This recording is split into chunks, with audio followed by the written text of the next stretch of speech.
बिस्मिल्लाहिर्रहमानिर्रहीम। अस्सलामुअलैकुम। Diabetes series की नई वीडियो के साथ मैं डॉक्टर अयाज़ आपकी खिदमत में हाज़िर हूँ। आज की वीडियो में मैं आपको डायबिटिक नेफ्रोपैथी के बारे में बताऊँगा।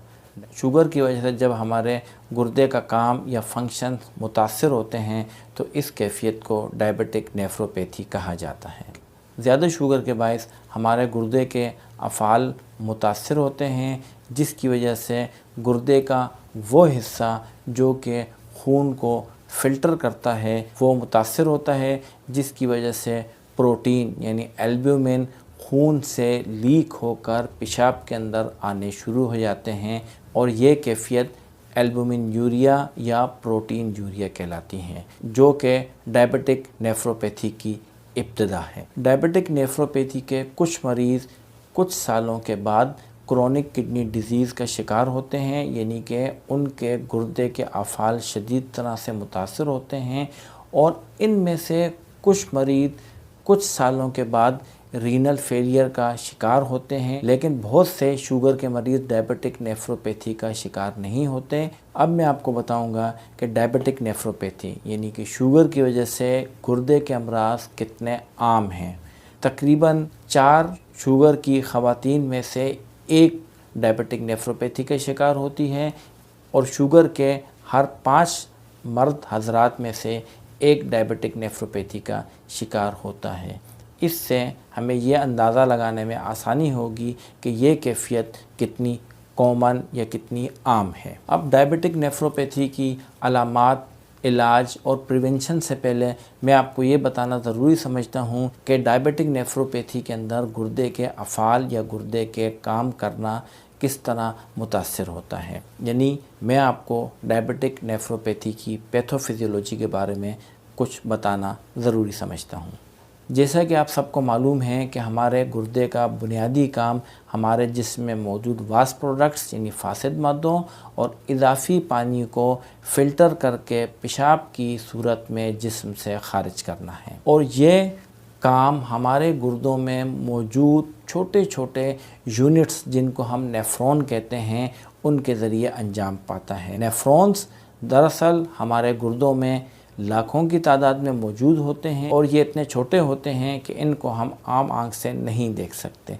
नेफ्रॉन दरअसल छोटी छोटी नालियों या ट्यूब्यूल्स का एक गुच्छा होता है जिनके ऊपर छोटी छोटी शरेयानों या जिन्हें हम आर्टेरियोल्स भी कहते हैं उनका एक गुच्छा पाया जाता है और इसको हम ग्लोमेरुलस कहते हैं। आर्टेरियोल यानी छोटी छोटी शरेयानों का ये गुच्छा यानी ग्लोमेरुलस दरअसल खून को फ़िल्टर करता है और ये फासिद मादे और इजाफ़ी पानी पेशाब की सूरत में इन नेफ्रॉन की छोटी छोटी नालियों के अंदर आता है और यहाँ से ये हमारे जिस्म से बाहर ख़ारिज हो जाता है। हाई ब्लड शुगर दरअसल गुर्दों में मौजूद नेफ्रॉन और उसके अंदर मौजूद ग्लोमेरुलस यानी खून की नालियों के छोटे गुच्छे को मुतासर करता है और उसकी फ़िल्ट्रेशन यानी कि खून को फ़िल्टर करने की सलाहियत बहुत हद तक मुतासर हो जाती है, जिसकी वजह से खून से प्रोटीन या एल्ब्यूमिन लीक होकर पेशाब में आना शुरू हो जाता है और इस कैफ़ियत को एल्ब्यूमिन यूरिया या प्रोटीन यूरिया कहते हैं और ये रीनल नेफ्रोपैथी यानी गुर्दों की ख़राबी की इब्तिदा होती है। अब मैं आपको डायबिटिक नेफ्रोपैथी की अलामात के बारे में बताता हूँ। डायबिटिक नेफ्रोपैथी जब शुरू में किसी भी डायबिटिक पेशेंट के गुर्दों में कोई अलामात ज़ाहिर नहीं होती और इस कैफ़ियत की तशख़ीस सिर्फ पेशाब का टेस्ट करने से मुमकिन होती है। पेशाब में प्रोटीन या एल्ब्यूमिन आना शुरू हो जाता है और इससे डॉक्टर तशख़ीस करते हैं कि मरीज़ डायबिटिक नेफ्रोपैथी का शिकार है। लेकिन जब ये मर्ज़ मज़ीद बढ़ता है और इसके बढ़ने में कई साल भी लग सकते हैं तो मरीज़ में डायबिटिक नेफ्रोपैथी की अलामात शुरू हो जाती हैं। जब शुगर की वजह से गुर्दे बहुत ज़्यादा मुतासर होते हैं, डायबिटिक नेफ्रोपैथी की अलामात मरीज़ में ज़ाहिर होनी शुरू हो जाती हैं, लेकिन ये अलामात नॉन स्पेसिफिक होती हैं और सिर्फ इन अलामात से डायबिटिक नेफ्रोपैथी की तशख़ीस मुमकिन नहीं। सबसे पहली अलामत वेट लॉस। डायबिटिक नेफ्रोपैथी के मरीज़ का वज़न कम होना शुरू हो जाता है, मरीज़ की भूख या तो बहुत कम हो जाती है या ख़त्म हो जाती है और मरीज़ अपने आप को सिक यानी बीमार महसूस करने लगता है। मरीज़ के पैरों और टखनों पर सूजन ज़ाहिर होनी शुरू हो जाती है और मरीज़ के आँखों के इर्द गिर्द भी पफीनेस यानी सूजन ज़ाहिर होनी शुरू हो जाती है, जिसको आम ज़बान में ऑर्बिटल या फेशियल पफीनेस कहते हैं। मरीज़ की जल्द खुश्क हो जाती है और उस पर ख़ारिश का एहसास होता है। मरीज़ के मसल्स यानी अज़लात में क्रैम्प्स यानी खिंचाव आना शुरू हो जाता है। पेशाब की मिकदार भी बढ़ जाती है और मरीज़ अपने आप को थका हुआ महसूस करता है। अब मैं आपको वो रिस्क फैक्टर बताता हूँ जो कि डायबिटिक नेफ्रोपैथी का सबब बनते हैं। जैसा कि आप इस चार्ट में देख सकते हैं कि डायबिटिक नेफ्रोपैथी के रिस्क फैक्टर में सबसे पहले ड्यूरेशन ऑफ डायबिटीज़ यानी जितने लंबे अरसे तक, जितने तवील अरसे तक मरीज़ शुगर का शिकार होगा उतना ही मरीज़ में डायबिटिक नेफ्रोपैथी यानी गुर्दों के मुतासर होने का इम्कान है। अगर मरीज़ का ब्लड शुगर कंट्रोल नहीं है तो ऐसे शुगर के मरीज़ों में भी डायबिटिक नेफ्रोपैथी यानी गुर्दों के मुतासर होने का बहुत ज़्यादा इम्कान होता है। वो मरीज़ जो शुगर के शिकार हैं, इसके अलावा इन मरीज़ों में हाई ब्लड प्रेशर भी है, तो ऐसे मरीज़ों में भी डायबिटिक नेफ्रोपैथी यानी गुर्दों की बीमारियों का इम्कान बहुत ज़्यादा होता है। शुगर के वो मरीज़ जो ओवरवेट या मोटापे के शिकार हैं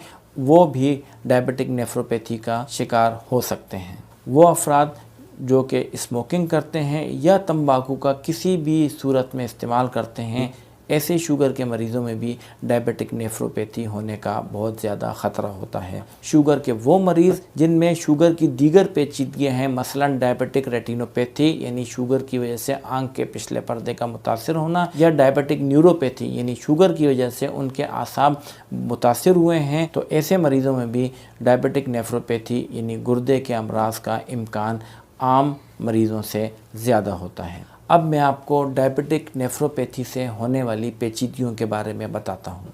सबसे पहले जैसे कि मैंने आपको बताया था, जब शुगर का मरीज़ गुर्दे के मर्ज़ में मुब्तला होता है तो उसके पेशाब में सबसे पहले एल्ब्यूमिन यानी कि प्रोटीन आना शुरू होते हैं।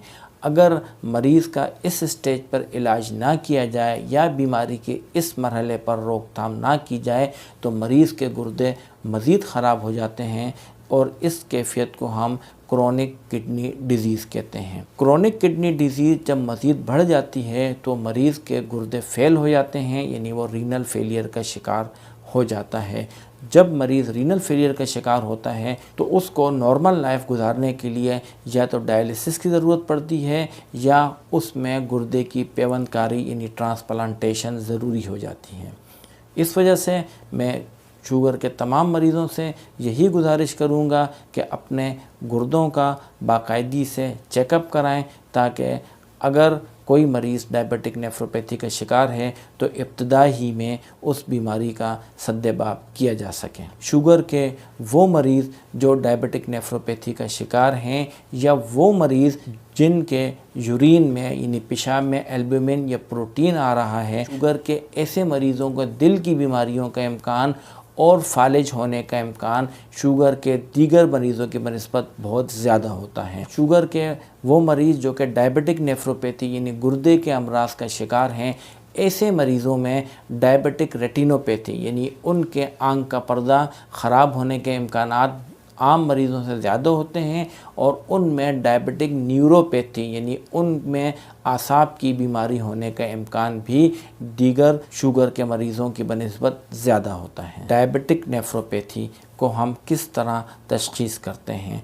शुगर के मरीज़ों से ये मैं गुजारिश करता हूँ कि अपने गुर्दों का बाकायदगी से मुआयना करवाएँ। अगर आप शुगर के मरीज़ हैं तो बाकायदगी से अपने डॉक्टर का विज़िट करें और कम से कम साल में एक मरतबा अपने गुर्दों का चेकअप करवाएं और इस दौरान ये बात यकीनी बनाएं कि डॉक्टर आपका ब्लड शुगर, ब्लड प्रेशर और कोलेस्ट्रॉल ज़रूर चेक करें और इसके अलावा शुगर की वजह से होने वाली पेचीदगियों का फ़िज़िकल एग्ज़ामिनेशन करें। इसके अलावा इन्वेस्टिगेशन यानी लैब टेस्ट से भी गुर्दे के आफाल को चेक किया जाए। कौन से लैब टेस्ट हैं, वो कौन सी इन्वेस्टिगेशन हैं जो कि शुगर के हर मरीज़ को तकरीबन सालाना की बुनियाद पर करने चाहिए। सबसे पहले यूरिन एग्जामिनेशन यानी पेशाब का टेस्ट। पेशाब के टेस्ट में डॉक्टर्स को चाहिए कि वो कम से कम साल में एक बार मरीज़ के पेशाब में एल्ब्यूमिन या प्रोटीन का मुआयना करें।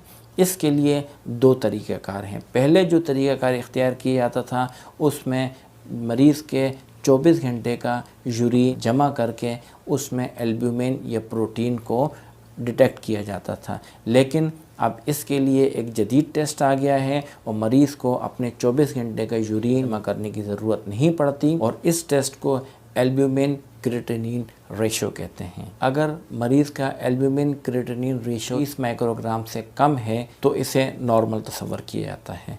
इसके अलावा कुछ खून के टेस्ट हैं जो कि शुगर के मरीज़ को हर साल करवाने चाहिए और इन इन्वेस्टिगेशन से डॉक्टर गुर्दे के अफ़ाल को जांच सकते हैं। सबसे पहले सीरम क्रिएटिनिन और उसके बाद EGFR यानी एस्टिमेटेड ग्लोमेरुलर फिल्ट्रेशन रेट। इन इन्वेस्टिगेशन से ये अंदाज़ा हो जाता है कि मरीज़ के किडनीज यानी गुर्दे सही काम कर रहे हैं और उनमें खून की फिल्ट्रेशन का अमल ठीक तौर पर जारी है।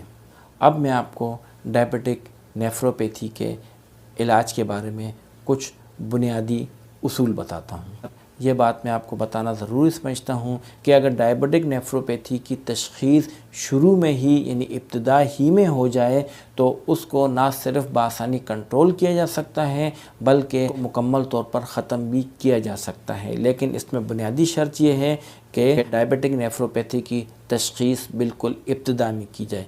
इसी वजह से मैं शुगर के मरीज़ों को हमेशा ये रिकमेंड करता हूँ कि अपने गुर्दों को वक्तन फ़वक्तन चेक करते रहना चाहिए और डॉक्टर के पास जब भी विज़िट करें तो इस बात को यकीनी बनाएं कि डॉक्टर आपके गुर्दों का ज़रूर मुआयना करें। इसमें सबसे पहला स्टेप ब्लड शुगर बहुत अच्छे तरीके से कंट्रोल है। शुगर के वो मरीज़ जिनका शुगर अच्छे तरीके से कंट्रोल ना हो उनमें ना सिर्फ डायबिटिक नेफ्रोपैथी बहुत जल्दी हो जाती है बल्कि उसका कंट्रोल करना भी तकरीबन नामुमकिन है। शुगर के वो मरीज़ जो कि हाई ब्लड प्रेशर के शिकार हैं उनको अपना हाई ब्लड प्रेशर बहुत अच्छे तरीके से कंट्रोल करना चाहिए। शुगर के साथ अगर ब्लड प्रेशर कंट्रोल ना हो तो फिर भी डायबिटिक नेफ्रोपैथी को कंट्रोल करना तकरीबन नामुमकिन है। शुगर के वो मरीज़ जो डायबिटिक नेफ्रोपैथी के शिकार हैं उमूमन उनको AC इनहिबिटर्स यानी एंजियोटेंशन कन्वर्टिंग एंजाइम इनहिबिटर्स या ARBs यानी एंजियोटेंशन रिसेप्टर्स ब्लॉकर ग्रुप की अद्वियात दी जाती हैं। लेकिन ये बात याद रखें कि ये अद्वियात सिर्फ़ और सिर्फ डॉक्टर के मशवरे से इस्तेमाल करनी चाहिए। अपनी तरफ से किसी किस्म की सेल्फ़ मेडिकेशन नहीं करनी चाहिए। जैसा कि मैंने आपको अपनी पिछली वीडियोज़ में बताया है कि शुगर और ब्लड प्रेशर के मरीज़ों को फ़िज़िकल एक्टिविटी और डाइट कंट्रोल भी करना चाहिए। इन चीज़ों पर अमल करके भी आप डायबिटिक नेफ्रोपैथी से ना सिर्फ महफूज रह सकते हैं बल्कि इसकी प्रोग्रेशन यानी इसके बढ़ने के अमल को भी रोक सकते हैं। वो मरीज़ जो स्मोकिंग करते हैं या तंबाकू का किसी और शक्ल में इस्तेमाल करते हैं उन्हें चाहिए कि ये फ़ौरन तर्क कर दें। तंबाकू इस्तेमाल करने वाले अफराद में डायबिटिक नेफ्रोपैथी का ना सिर्फ इम्कान बहुत ज़्यादा होता है बल्कि इसके बढ़ने का अमल भी बहुत तेज़ हो जाता है। वो अफराद जो कि डायबिटिक नेफ्रोपैथी के शिकार हैं उन्हें चाहिए कि अपनी ग़िज़ा में प्रोटीन का इस्तेमाल कम करें। शुगर के मरीज़ अपने आप को डायबिटिक नेफ्रोपैथी जैसे मौलिक पेचीदगियों से किस तरह महफूज रख सकते हैं, जैसे कि आप इस चार्ट में देख सकते हैं। इसमें सबसे पहली और बुनियादी शर्त शुगर का बहुत अच्छा कंट्रोल है। वो अफराद जिनका शुगर कंट्रोल नहीं होता उन अफराद में डायबिटिक नेफ्रोपैथी होने का ना सिर्फ इम्कान बहुत ज़्यादा होता है बल्कि इनमें डायबिटिक नेफ्रोपैथी बढ़ने का अमल बहुत तेज़ हो जाता है। शुगर के वो मरीज़ जो कि हाई ब्लड प्रेशर के शिकार हैं उन्हें चाहिए कि अपना ब्लड प्रेशर बहुत अच्छे तरीके से कंट्रोल करें। वो शुगर के मरीज़ जिनका कोलेस्ट्रॉल हाई है उनका कोलेस्ट्रॉल भी नॉर्मल होना बहुत ज़रूरी है। वो अफराद जो स्मोकिंग करते हैं या तंबाकू का किसी और शक्ल में इस्तेमाल करते हैं ऐसे अफराद को तंबाकू नोशी फ़ौरन तर्क कर देनी चाहिए। वो अफराद जो मोटापे का शिकार हैं या ओवरवेट हैं उनको अपना वज़न नॉर्मल BMI पर कंट्रोल करना चाहिए और इस तरह भी वो अपने आप को डायबिटिक नेफ्रोपैथी या गुर्दे के अमराज से बचा सकते हैं। यकीनन आज की वीडियो आपको पसंद आई होगी। आपको किसी किस्म का कोई सवाल पूछना है तो कमेंट सेक्शन में पूछ सकते हैं। आपका बहुत शुक्रिया। अपना ख्याल रखिएगा। अल्लाह हाफ़िज़।